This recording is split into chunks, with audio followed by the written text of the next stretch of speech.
Hi there, welcome to the Tent News, where the truth comes to light and the stories everyone is talking about are brought straight to you. From shocking confessions and viral social media moments to real life mysteries and trending drama, this is the place where we uncover it all. Now, please watch this video first, and I will be back with the rest of my commentary. So I saw a tweet from a guy who calls himself Polo Bangob. He says that why is everyone making this March and March movement and Amazulu movement?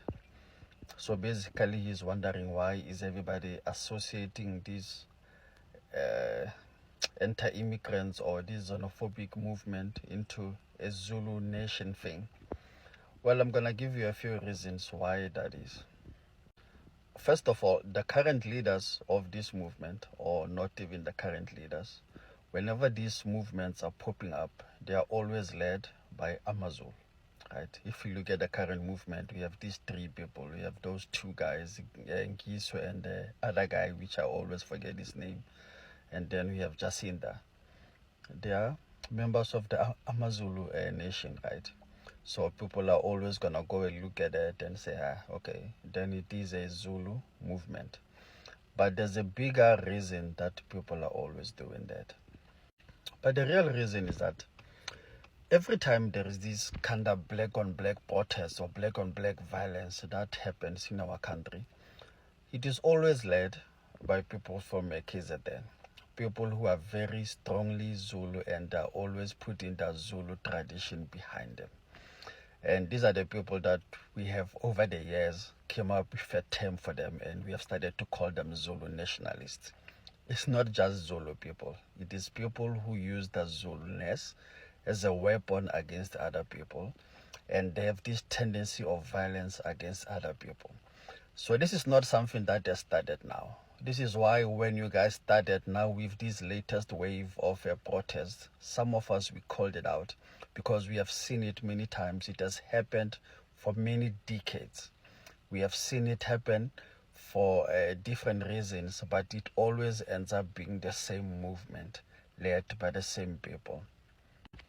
For some of you who are young, you will maybe know of Ingat with Gacha Buthelezi, who has since passed away. This is the same movement. This is the same objective. It always uses the same tactics to get their message across. And they are always using black on black violence. And unfortunately, they are always being funded by the same people to go and perpetrate that black and black on black violence.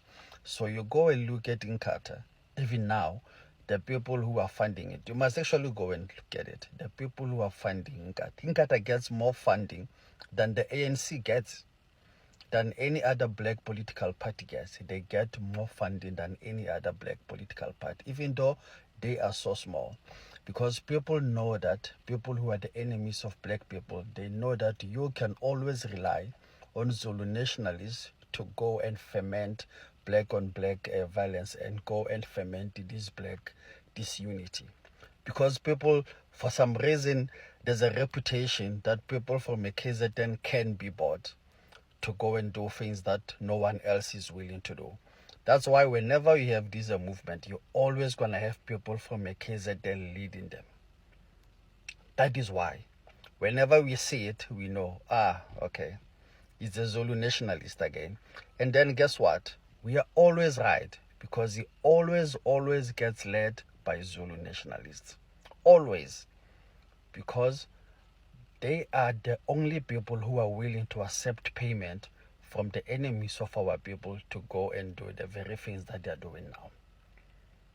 That is why it is always associated with Amazul. Rightly or wrongly, but that is why. So you go and look at how Inkatha came about. You go and look at the things that Inkatha was doing. You go and look at the people who funded Inkatha. It is the same movement as this March and March. They are being funded. Go and find out who is funding them and for what purpose. Because you're not going to do all of those protests. You're not going to go and do all the activities that they're doing without funding. Protests are not free. You don't have a person who just wakes up and get into a car and then you go to PE, and you get into a car, you go to Cape Town, you go to Pretoria. When are you working? When are you making money? Okay, reason why you are able to do all of those things is because somebody's paying you to go and do all of those things. Because if no one was paying you, you were gonna need to go to a job. You are not gonna have time to be going and chasing Nigerians and Ghanaians, but you are able to go and chase them because somebody is giving you money for you not to have to worry about working. But who is that person who's giving you money? I put it to you that the same person who is funding Ingat is the same person who is funding March and March. And the same person who is funding Inkatha wants the same people to be able to run the same movements. And where are you going to find people who are willing to go to the lengths that these people are willing to go for black on black violence? You're going to find them in the KZN. Same way that we know, if you are looking to find Inkabis, you go where? You don't go to Cape Town. You don't go to Northwest. You don't go to Limpopo. You go where? You go to the hostels. Who are you going to find? The same people. Right? So we need to start looking at it and say, why is it that whenever there are wrong things that are happening, we always find members of the Amazulu nation being at the forefront of it?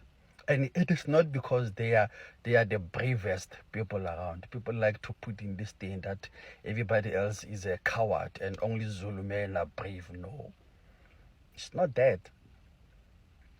It's because historically, the people who are funding this movement know that you can go to KZN and fund people and find people who are willing to do what no one else is willing to do. Because everybody else finds it to be morally wrong to do. But people in the KZN don't find it to be morally wrong to do. Because the thing about Gashaptel is, it's not like he was the smartest guy around that he could go and start Inkatha. It's just that he was the one who was willing to go and start Inkatha and go and ferment the violence that he fermented during apartheid. No one else was willing to do that. Because other people, they were approached to do it and they refused to do it because they knew that it is going to bring about division. So that's your answer, my brother. And it's not a nice answer because it sounds very like you are bringing division even by saying it. But we need to confront it to say, why is it that people from KZN are always willing to go and be at the forefront of these movements which are not helpful to us? This man right here is raising questions to South Africans to say, okay, why is March and March an Amazulu movement? Like, why is it always led by Zulu people? Not Bedi, not any other South African tribe, yes.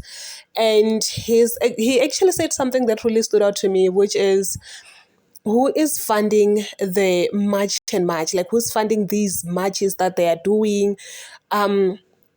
Because Nami, I used to question myself a lot. These people are waking up every day, going to places to go and just march. Are they not working? That was my question. Like, are they not working?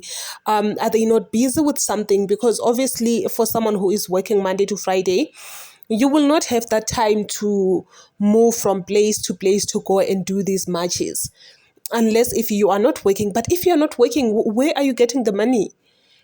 Where is the money coming from? But yo, guys, it's a lot, man. It's a lot. Say your thoughts down below in the comment section. This man actually raised something in me, because after he have questioned this, it all makes sense. It really does make sense, because you sit down and start thinking, worry, if they're not going to work, then where are they getting the money to be moving around place to place? Without the money, they have to be working. And if they're working, they will not have the time to go out there and do these matches. They won't have the time. But anyway, it's just my thoughts. Yes, that's just how I see it after this man right here actually raised these questions. to say what is going on in South Africa. Like, why are these only this tribe that is always leading such things as March and March, marching against illegal immigrants in the country, and so on and so on, you know. But anyway, say your thoughts down below in the comment section. What do you think?